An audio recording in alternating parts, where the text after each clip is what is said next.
आज की कहानी है एक तोते के बारे में, एक कुत्ते के बारे में और एक कातिल के बारे में। एक कुत्ता जिसने वफादारी निभाते निभाते अपनी जान दी और एक तोता जिसने वफादारी निभाते हुए अपने मालिकिन को इंसाफ दिलाया। नमस्कार, हम हैं अनीशा सिंह आनंद और हम आपका स्वागत करते हैं हमारे नए YouTube चैनल क्रेडेंस स्टूडियो के नए शो क्राइम टेल्स में। क्राइम टेल्स के ज़रिए अब हम आपको सुनाएंगे क्राइम की कुछ अनूठी लेकिन सच्ची कहानियाँ। अगर आपको लग रहा होगा कि हमारा नाम और हमारा चेहरा आपके लिए नया है तो आपको बता देते हैं, अगर आप एक सच्चे ट्रू क्राइम फ़ैन हैं और आपने टेलीविज़न पर कोई भी ऐसी सीरीज़ नहीं छोड़ी जो कि क्राइम के इर्द गिर्द हो, तो यकीन मानिए हमारा जो कनेक्शन है वो सालों पुराना है। एटलीस्ट 6-7 साल पुराना तो ज़रूर होगा, क्योंकि पिछले 6-7 सालों से टेलीविज़न के माध्यम से हम आपको ट्रू क्राइम स्टोरीज़ के थ्रू सतर्क करते आ रहे हैं, सीख भी दी है हमने आपको और सबक भी दिया है। नाम नहीं ले सकते लेकिन इशारा तो आप समझ ही गए होंगे।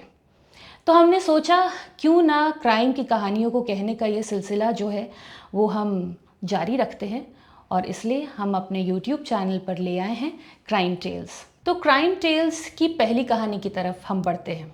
आज की जो हमारी कहानी है वो थोड़ी सी यूनिक है। आज की कहानी है एक तोते के बारे में, एक कुत्ते के बारे में और एक कातिल के बारे में। आज की कहानी के मुख्य किरदार जो हैं वो आगरा का शर्मा परिवार है। आगरा का शर्मा परिवार के हेड ऑफ द फैमिली है विजय शर्मा। विजय शर्मा अपनी पत्नी नीलम शर्मा और अपने पिताजी और 2 छोटे छोटे बच्चों के साथ आगरा में अपने 2 मंजिला मकान में रहते थे। परिवार काफ़ी संपन्न था और इसी घर में उनके साथ 2 सदस्य और रहते थे। उनका पालतू कुत्ता टफी और उनका पालतू तोता हीरा। हीरा तो इतना पुराना था कि पिछले 28 सालों से वो इस परिवार के साथ रह रहा था, मानो वो उनके परिवार का हिस्सा ही हो। नीलम अपने दोनों ही पालतू जानवरों के ऊपर दिलो जान से प्यार छिड़कती थी। शर्मा परिवार की एक्सटेंडेड फैमिली भी आगरे में ही उनके घर के आसपास ही रहती थी, जैसे कि उनके छोटे भाई अजय शर्मा का परिवार और उनकी छोटी बहन का परिवार भी किराए का मकान लेकर आसपास ही रहता था। तो घर पर इनका आना जाना लगा रहता था। और चूंकि विजय शर्मा अपने बाकी भाई बहनों में थोड़े ज़्यादा समृद्ध थे, फाइनेंशियली काफ़ी स्टेबल थे, तो ज़रूरत पड़ने पर वो अपने भाई बहनों के परिवार को आर्थिक मदद भी कर दिया करते थे। बात है सन 2013-14 की। विजय शर्मा अपनी एक प्रॉपर्टी बेचना चाह रहे थे। उन्होंने इस प्रॉपर्टी के बारे में मार्केट में बात भी फैलाई थी, लोगों से पूछताछ भी कर रहे थे, लेकिन कोई बात नहीं बन रही थी। उनका एक पुराना दूध वाला था। दूध वाला विजय शर्मा के सामने ये प्रपोजल लेकर आता है कि वो अपनी तरफ से एक ग्राहक लेकर आएगा और अगर ये डील हो जाती है तो विजय शर्मा अपने अनुसार उसे कुछ कमीशन दे देंगे। विजय शर्मा दूध वाले के लाए हुए ग्राहक से मिलते हैं और बात पक्की हो जाती है और यूं चुटकियों में वो डील फाइनल हो जाती है। उनकी इस प्रॉपर्टी के बदले में विजय शर्मा को एक बहुत ही मोटी रकम मिलती है। अब विजय शर्मा पेशे से एक जर्नलिस्ट थे, तो काफ़ी सजग थे वो। उन्हें पता था कि इतना बड़ा अमाउंट घर पे रखना कहीं से भी सही नहीं है, तो उन्होंने तुरंत ही ये पैसे बैंक अकाउंट में ट्रांसफ़र कर दिए। लेकिन इस बारे में सिर्फ घर के अंदर के लोगों को ही पता था। अब इस टाइमलाइन में थोड़ा आगे बढ़ते हैं। विजय शर्मा की जो बड़ी बेटी थी वो शादीशुदा थी और आगरे के पास फिरोज़ाबाद में उसका ससुराल था।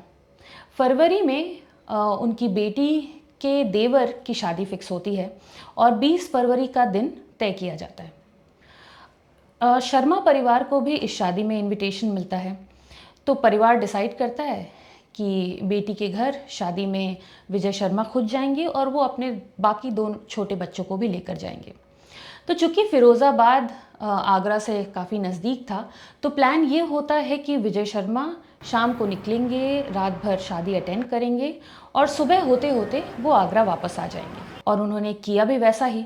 21 फरवरी की सवेरे जब वो अपने घर वापस आए तो उन्हें कुछ तो नॉर्मल से अनयूजुअल लग रहा था। उनके घर का मेन गेट खुला हुआ था। आप समझ ही सकते हैं कि कितना डर उनके मन में बैठा होगा वो मंजर देखकर। जब अपने घर के अंदर वो जाते हैं तो देखते हैं कि उनके पिताजी का कमरा, जो कि ग्राउंड फ्लोर पर था, उसका दरवाज़ा बाहर से उसमें कुंडी लगी हुई थी। एक और डर का सबब, उन्होंने दरवाज़ा खोला और जब वो भाग के अंदर गए तो उन्होंने देखा कि उनके पिताजी तो बड़े आराम से सो रहे हैं, वहाँ सब कुछ ठीक था। थोड़ी सांस में सांस आई उनके, और फिर वो घर के अंदर जाते हैं। अब जब वो अपनी पत्नी के कमरे की तरफ जाते हैं तो उनके पैरों के तले ज़मीन खिसक जाती है। उनकी पत्नी ज़मीन पर लहूलुहान पड़ी थी और साथ में था उनका पालतू कुत्ता टफ़ी, एंड बोथ वर डेड। कमरे में रॉबरी के निशान तो थे। जितनी अलमारियां थीं, जितने सेफ थे, सब खुले पड़े थे। सब कुछ उथल पुथल था। किसी तरीके से विजय शर्मा ने अपने आप को संभाला और फ़ौरन पुलिस को फ़ोन किया। पुलिस मौके पर पहुंचती है और जांच शुरू करती है। ये तो क्लियर था कि घर में चोरी करने की कोशिश की गई थी और चोरी हुई भी थी, और उसी चोर ने नीलम शर्मा की हत्या कर दी थी, और जब टफ़ी ने रिटेलिएट किया होगा तो उसकी भी निर्मम हत्या कर दी थी। लेकिन पुलिस को ये बात तो क्लियर था कि घर में जो भी घुसा था वो घर का जानकार था, क्योंकि फोर्स्ड एंट्री के कोई साइन नहीं थे। तो जब वो विजय शर्मा से पूछते हैं कि उनका शक किसके ऊपर है, तो सबसे पहला शक उनका पता है किसके ऊपर जाता है? आपका शक भी सही है, उन्होंने दूध वाले का नाम लिया। विजय शर्मा के स्टेटमेंट के बेसिस पर पुलिस ने दूध वाले को उठाया, उससे सख्ती से पूछताछ की, लेकिन वो मानने को तैयार ही नहीं था कि उसने नीलम शर्मा की हत्या की हो या फिर ये पूरी साजिश रची हो। खैर, पुलिस अपने इन्वेस्टिगेशन में आगे बढ़ती है। उस मोहल्ले के आसपास जितने भी ऐसे कुख्यात अपराधी होते हैं उनसे उठाकर उनसे पूछताछ की जाती है, लेकिन किसी भी तरीके का उन्हें कोई क्लू नहीं मिलता। समय आगे बढ़ता है, नीलम शर्मा का अंतिम संस्कार होता है, घर में शोक का माहौल होता है। विजय शर्मा बहुत ही गहरे सदमे में थे, और उनके साथ साथ उस घर में एक और प्राणी बहुत सदमे में था। वो था हीरा, नीलम का फेवरेट हीरा। विजय शर्मा को पता था कि हीरा की ये हालत क्यों है, क्योंकि उसने अपनी आंखों से अपनी मालकिन को, अपनी माँ को मरते हुए देखा था।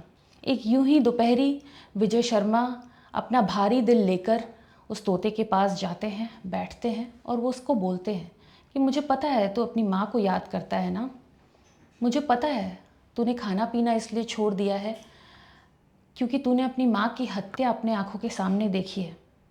लेकिन हीरा, तू क्यों अपनी माँ को नहीं बचा पाया? वो चोर आए, तेरे सामने तेरी माँ की हत्या कर दी, चाकू से गोद गोद कर उसकी हत्या कर दी, और तूने कुछ नहीं किया। विजय शर्मा जानते थे जिसने भी इस हत्या को अंजाम दिया है वो घर का जानकार आदमी था, उसका घर में ज़रूर आना जाना रहा होगा। इसलिए वो एक एक करके उन लोगों का नाम लेने लगे जिसके ऊपर उन्हें शक था या फिर जिनका आना जाना उनके घर में लगा रहता था। तो उन्होंने सबसे पहले पूछा, क्या दूध वाले ने तेरी माँ को मारा हीरा? हीरा ने कुछ नहीं कहा, कोई रिएक्शन नहीं दिया। उन्होंने फिर पूछा, क्या अजय चाचा ने तेरी माँ को मारा हीरा? हीरा ने फिर कोई रिएक्शन नहीं दिया। ऐसे ही विजय शर्मा कई सारे नाम लेते गए और उन्होंने फिर एक नाम लिया, क्या आशु ने तेरी माँ को मारा हीरा? आशु का नाम सुनते ही हीरा के बॉडी में एक हरकत हुई और वो चिल्लाने लगा, आशु, आशु ने मारा, आशु ने मारा, आशु ने मारा। विजय शर्मा यहाँ समझ गए थे कि कातिल आशु ही था। परिवार को समझ में नहीं आ रहा था कि उन्हें हीरा की बात पे यकीन करना भी चाहिए कि नहीं, लेकिन विजय शर्मा को यकीन था कि हीरा जो कह रहा है वो सच है। ये बात उन्होंने पुलिस को बताई और पुलिस ने शक के बिना पर आशु को उठाया। अब आशु की कहानी बताते। आशु जो था वो विजय शर्मा की छोटी बहन का बेटा था। आशु का परिवार फाइनेंशियली बहुत स्ट्रांग नहीं था। वो लोग किराए के मकान में रहते थे और उनको अक्सर पैसों की ज़रूरत पड़ती रहती थी, तो विजय शर्मा उनकी अक्सर मदद भी किया करते थे। आशु को भी आए दिन पैसों की ज़रूरत पड़ती रहती थी और वो भी बेझिझक अपने मामा से हेल्प मांग लिया करता था और वो भी पूरे खुले दिल से उसकी मदद कर देते थे। तो पुलिस ने जब आशु का बैकग्राउंड खंगाला तो उन्हें लगा कि उसका प्रोफाइल बड़ा ही फिट बैठता है मर्डरर के प्रोफाइल से। शक के बिना पर उन्होंने आशु को उठाया, उससे पूछताछ की। हालांकि आशु डिनाई करता रहा कि उसने ऐसा कुछ भी नहीं किया है, लेकिन पुलिस अपनी जांच आगे बढ़ाती है और उन्हें पता चलता है कि आशु के बाजू पर चोट के निशान हैं। और जब पुलिस डॉक्टर से ये जांच करवाती है कि उसके हाथ पर जो चोट के निशान हैं वो कैसे चोट के निशान हैं, तो पता चलता है वो किसी कुत्ते के काटने के हैं। और वो निशान उतने ही पुराने हैं जब शायद ये घटना हुई होगी। तो इस बेसिस पर पुलिस आशु से सख्ती से पूछताछ करती है और इस बार आशु टूट जाता है और आशु बताता है कि आखिर 20 फरवरी की रात को हुआ क्या था। वो कहता है जब उसे पता चला था कि उसके मामा के पास बहुत पैसे हैं, उसने ये बात अपने जिगरी दोस्त रोनी से शेयर की थी। दोनों को पैसों की ज़रूरत थी, तो दोनों को ये सूझा कि क्यों ना वो दोनों मिलकर अपने मामा के घर में चोरी करें और उनको वो पैसे मिल जाएंगे। मौका भी आने ही वाला था उनके पास, क्योंकि आशु को पता था कि 20 तारीख को परिवार के मैक्सिमम सदस्य जो हैं वो शादी के लिए जाएंगे। तो प्लान के तहत वो 20 फरवरी की रात को अपने मामा के घर पहुंचा। उसने मामा के घर की घंटी बजाई। मामी ने ऊपर बालकनी से झांक के देखा तो देखा डोर पर आशु खड़ा है। तो उन्होंने चाबी गिरा दी। आशु उस चाबी से दरवाज़ा खोलता है, अंदर घुसता है तो वो देखता है कि उसके नाना बड़े आराम से अपने कमरे में खाना पीना खाकर सो रहे थे। उसने नाना के कमरे का दरवाज़ा आहिस्ते से बंद किया और बाहर से कुंडी लगा दी और फिर वो घर के अंदर जाता है। मामी जब आशु को अपने दोस्त के साथ इतने रात को घर पर देखती है तो वो पूछती है कि आखिर बात क्या है, तुम क्यों आए हो यहाँ पे। आशु कुछ नहीं बोलता है और सीधा एक धारदार चाकू अपनी मामी के गले के ऊपर रख देता है। मामी समझ जाती है कि आशु का इंटेंशन क्या है। वो आशु को बोलती है कि देखो, तुम्हें घर से कुछ भी चाहिए वो सब तुम ले जाओ, मैं किसी को कुछ नहीं बोलूँगी, लेकिन हमें बख्श दो। आशु वही करता है। मामी से चाबी लेता है, घर के जितने भी अलमारी हैं, सेफ है, सब खोल करके सारे जेवर, पैसे, कैश जो रहता है वो सब समेट लेता है। हालांकि उसको वो पैसे नहीं मिलते हैं जो लूटने वो आया होता है। ये दोनों दोस्त घर से निकलने ही वाले होते हैं कि रोनी उसको सजेस्ट करता है कि तुम्हारी मामी भले बोल रही है कि वो किसी को कुछ नहीं बताएगी, लेकिन इस बात का क्या भरोसा, शायद तुम्हारे मामा कल आएँ और वो बता दें कि हम दोनों ने घर में चोरी की है, फिर तो वो पुलिस को ज़रूर बुलाएंगे और हम लोग जेल जाएंगे। आशु डर जाता है इस बात से और उसको पक्का यकीन था कि उसकी मामी तो मामा के सामने सारा राज खोल ही देगी। इसलिए एक बार फिर वो अपनी मामी के कमरे में जाता है और चाकू उठा के उनके ऊपर वार करने ही वाला होता है कि टफ़ी इस बार रिटेलिएट करता है। टफ़ी इससे पहले भी मौजूद ज़रूर रहा होगा, लेकिन चूंकि वो आशु को बहुत अच्छे से जानता था तो इसलिए अब तक उसने कोई रिएक्शन नहीं दिया था। लेकिन जब वो देखता है कि उसकी मालकिन की जान खतरे में है तो इस बार वो आशु के ऊपर अटैक करता है। आशु को वो काट भी लेता है और आशु अपने बचाव में टफ़ी को भी चाकू से गोद गोद के मार देता है। और उसके बाद बारी आती है उसकी मामी नीलम शर्मा की और वो इस तरीके से ये दो लोग इस हत्या को अंजाम दे करके उस घर से निकल जाते हैं। ये सच जब सबके सामने आता है तो पुलिस एक बहुत ही स्ट्रॉन्ग केस आशु और रोनी के खिलाफ बनाती है। मामला कोर्ट तक पहुंचता है और कोर्ट ने दोनों को आजीवन कारावास की सज़ा दी है। दोनों अभी जेल में हैं। इस हादसे के बाद हीरा बहुत ही गहरे सदमे में चला जाता है और कुछ 6 महीने के बाद हीरा की मौत हो जाती है और कोरोना काल में विजय शर्मा की भी मौत हो जाती है। इस कहानी के दो बहुत ही अलग अलग पहलू हैं, एक धोखा, एक वफादारी। एक इंसान, एक रिश्तेदार जिसने धोखा दिया और दो जानवर जिन्होंने वफादारी निभाई। एक कुत्ता जिसने वफादारी निभाते निभाते अपनी जान दी और एक तोता जिसने वफादारी निभाते हुए अपने मालकिन को इंसाफ दिलाया। इसी सोच के साथ आज की कहानी हम रैप करते हैं। हम फिर मिलेंगे एक नई कहानी के साथ और अगर आपने हमारा YouTube चैनल सब्सक्राइब नहीं किया है तो प्लीज़ सब्सक्राइब कीजिए। हमें आपके सपोर्ट की बहुत बहुत ज़रूरत है और अगर आपको हमारा कंटेंट अच्छा लगा तो प्लीज़ लाइक कीजिए, अपने फ्रेंड्स और रिलेटिव्स में शेयर कीजिए और अपने कमेंट्स हमें ज़रूर लिखिए।